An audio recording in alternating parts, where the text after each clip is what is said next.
These are new beginnings guys, mga bagong simula ito. And itong mga new beginnings na to guys, pwedeng bagong trabaho, bagong negosyo, bagong investment, no? Kagaya nga nung sinabi ko. Parang magso-solidify ito ng inyong magandang kinabukasan and magiging maganda yung takbo ng swerte nyo, mga kapiksi. So, i-main nyo na to mga bagong simula guys. Bagong simula sa trabaho, sa negosyo, investment, and yung mga swerte guys, i-main nyo na sa comment section. Ito nakaka-resonate sa akin yan guys kasi sinuswerte ako sa bago kong ano ngayon. Bagong pinagkakakitaan.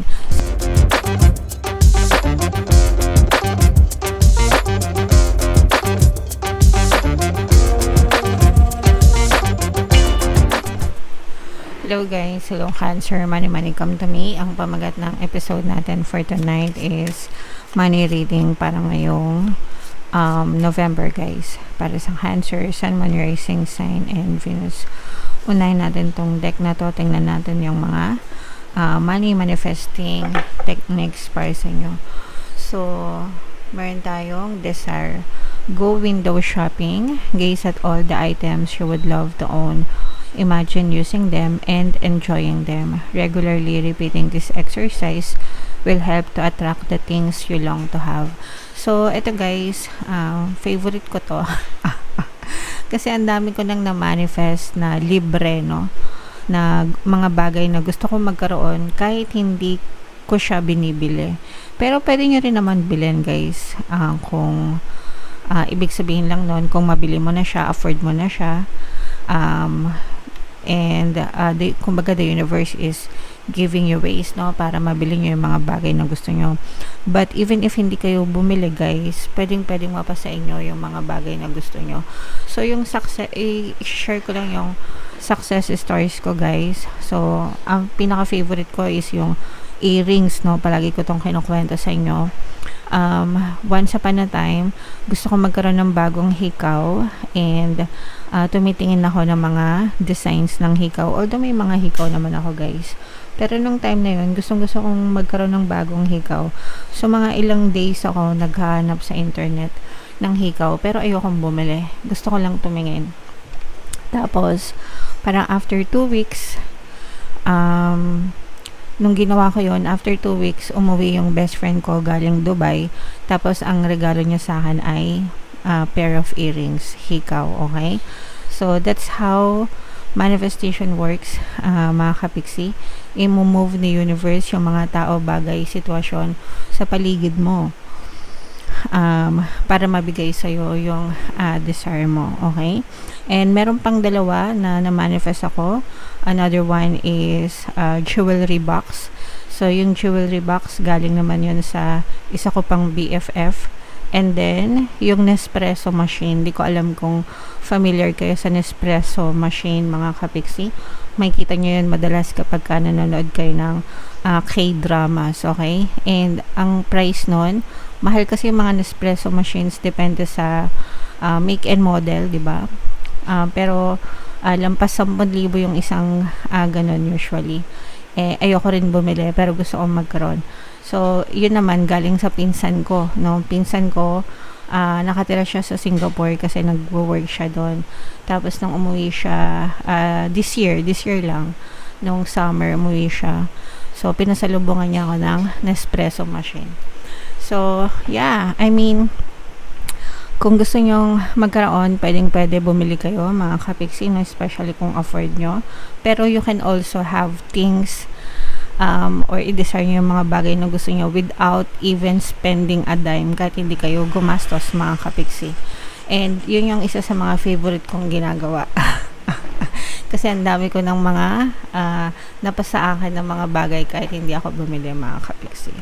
So, gawin nyo yan and comment down below. Ang kailangan nyo lang gawin is imagine nyo lang na meron na kayo nun or gustuhin nyo lang yung isang bagay and you can definitely have them in your life, mga kapiksi. Okay? Alright.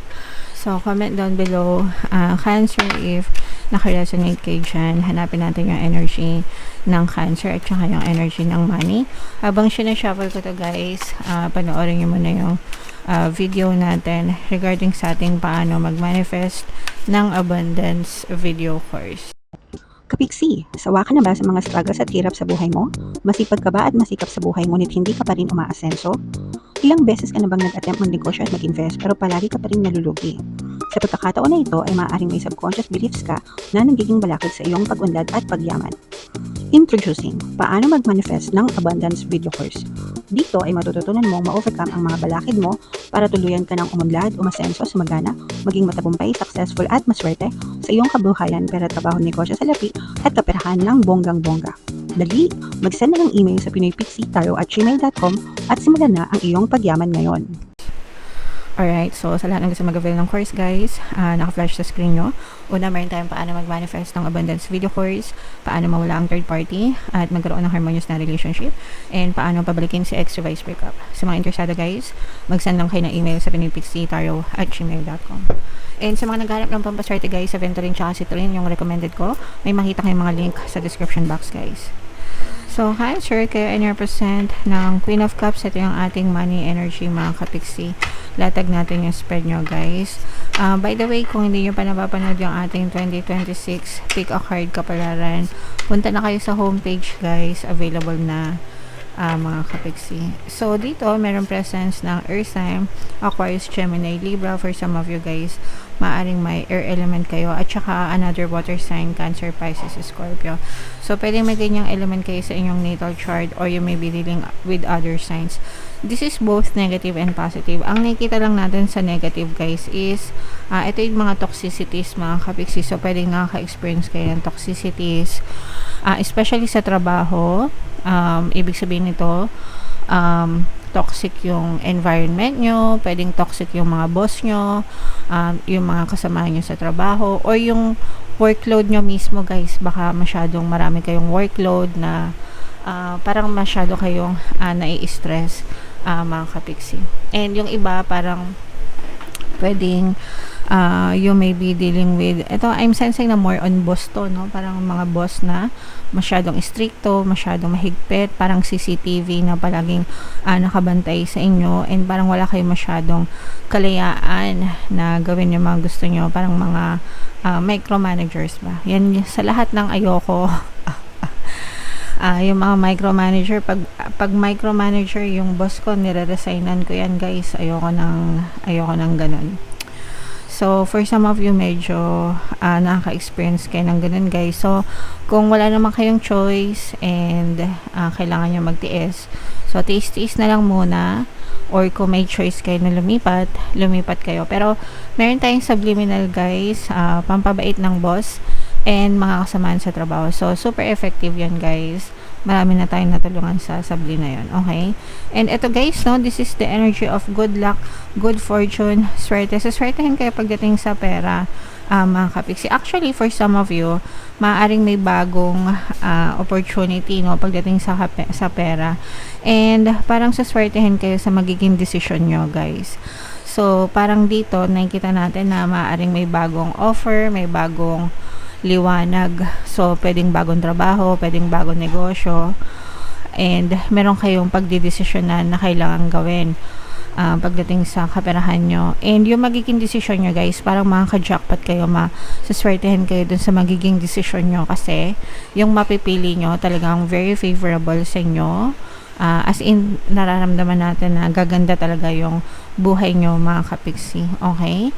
So, i-main-main nyo na yung mga swerte kayo sa desisyon nyo, guys. Swerte sa desisyon, swerte sa pera, swerte sa opportunities, mga kapiksi. At saka, nakikita rin natin dito na for some of you, magsisimula kayo. Ito yung mga mini manifestation, no? Parang unti-unting gumaganda yung swerte nyo, unti-unting nagmamanifest yung mga desires nyo, unti-unting gumaganda yung buhay nyo, mga kapiksi. At saka very progressive, no? Pag sinabi progressive guys, pag-unlad, no? Very progressive, very pag-unlad, very maunlad, very pag-unlad. Intindihin nyo na lang guys, no? Parang very paunlad, no? Paunlad yung inyong pamumuhay tungo sa magandang destination guys. So, i-mind nyo na yan, mga kapiksi. Magandang buhay, magandang kapalaran sa trabaho, negosyo, progressive guys. Ito yung mga swerte, yung sinabi kong swerte kanina.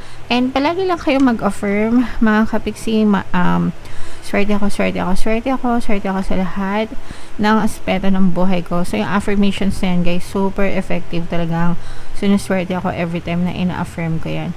Meron ditong presence ng fire sign, Aries, Leo, Sagittarius. So, ito guys, I'm sensing na parang meron kayong gustong takbuhan or layasan.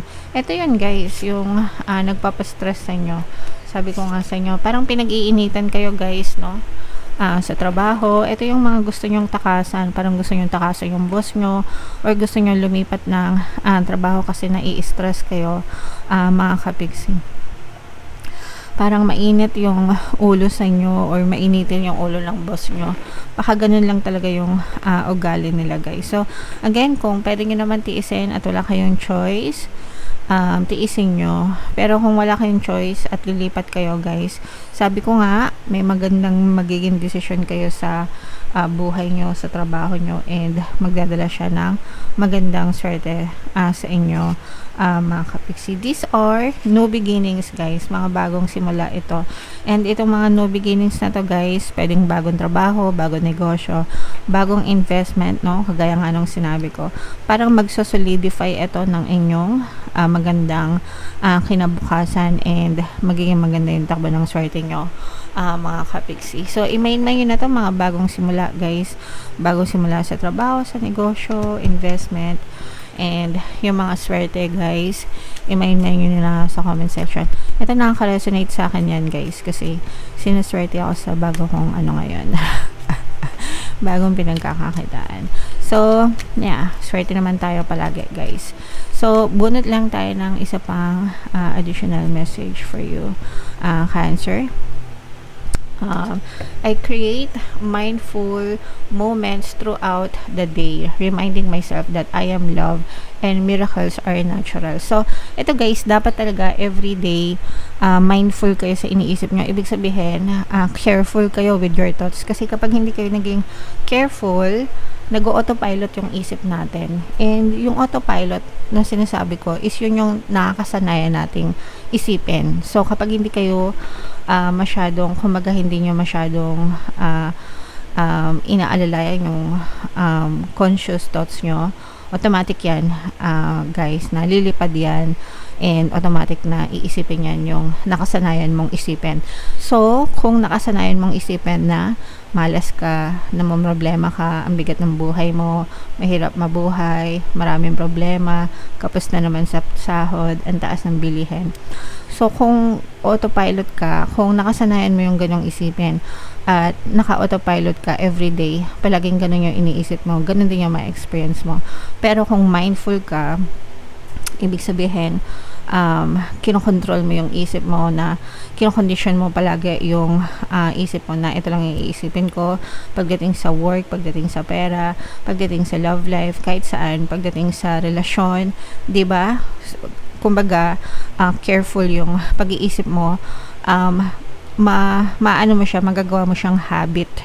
Mafo-form mo yung habit na yun palagi yung iisipin mo, and eventually in the future kapag nag-autopilot ka, yung isip mo nandun na, no? Mayaman ako, asensado ako, maunlad ako. So pag nag-autopilot yung isip mo, doon na siya mag-autopilot, and magiging magaan na yung buhay mo. Nagets nyo ba? Kaya ko kayo sinasabihan araw-araw guys na mag-affirm kayo, mag-affirm and mag-focus kayo sa positive thinking. Guys, nag-start lang kasi ako sa pag-affirm na mindful, no? Ginawa ko siya, pinractice ko siya, ginawa ko siyang habit, tapos nung nakasanayan ko na siya, everyday yung autopilot ko sa pag-iisip ko, nandun na sa mga affirmations ko. Kaya, yung buhay ko now, compared natin before, sobrang ibang-iba na talaga. Yung mga kapitbahay ko, yung mga nakakakilala sa akin, alam nila yan. Kasi hindi naman ako public, so hindi ko naman pinapublic yung buhay ko. Pero yung mga nakakakilala sa akin, like mga kapitbahay ko, alam nila kung gaano kalaki yung pinagbago ng buhay namin kumpara before. Okay? So, guys, be mindful. Ibig sabihin, maging careful kayo sa mga iniisip nyo, guys, because what you think will be pushed out in your physical reality. Alright? So, yeah. Comment down below, guys. At again, i-mind nyo na itong mga swerte na to, itong mga progress na to, magandang buhay, mga new beginnings, guys. Ito yung ating 2026 kapalaran. Panoorin nyo na. Ito naman yung ating success stories ng paano mag-manifest ng abundance video course. Thank you for liking, sharing, and subscribing. See you next time. I love you all. Have a nice day. Bye-bye.